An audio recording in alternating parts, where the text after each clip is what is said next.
LPU ప్లేస్మెంట్ల రికార్డులు సృష్టిస్తోంది. Final year student 2.5 కోట్ల ప్యాకేజ్ పొందుతున్నారు. 1700 మందికి పైగా ఎల్పియు స్టూడెంట్స్ 10 లక్షల నుంచి 2.5 కోట్ల ప్యాకేజెస్ పొందారు.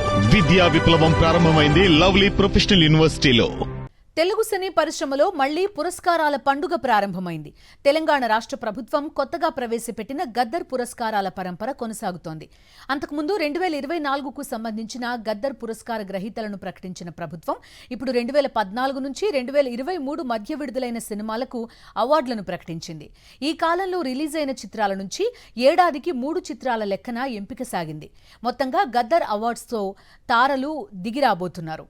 రాష్ట్ర ప్రభుత్వం చేతుల మీదుగా ప్రతిష్టాత్మక పురస్కారాలను అందుకోబోతున్నారు తారలు. 2014వ సంవత్సరానికి సంబంధించి మొదటి ఉత్తమ చిత్రంగా రన్ రాజా రన్ నిలిచింది. రెండో ఉత్తమ చిత్రంగా పాఠశాల, మూడో ఉత్తమ చిత్రంగా అల్లుడు సీను తెలంగాణ ప్రభుత్వం నుంచి గద్దర్ అవార్డు అందుకోనున్నాయి. 2015లో అనుష్క నటించిన రుద్రమదేవి మొదటి ఉత్తమ చిత్రంగా ఎంపికైంది.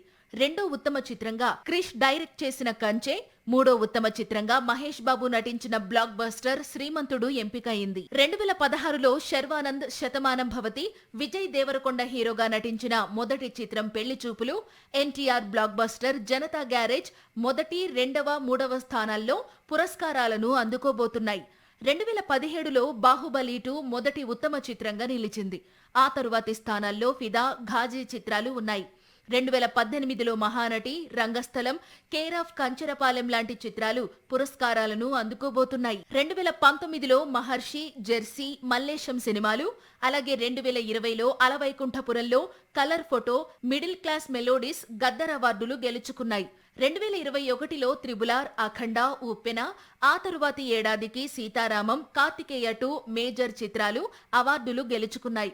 2023కు మొదటి ఉత్తమ చిత్రంగా బలగం, ఆ తరువాత స్థానంలో హనుమాన్ గద్దర్ పురస్కారాలను అందుకోనున్నాయి. వీటితో పాటు సినీ రంగానికి విశేష కృషి చేసిన వారికి 6 ప్రత్యేక అవార్డులను తెలంగాణ ప్రభుత్వం ప్రకటించింది.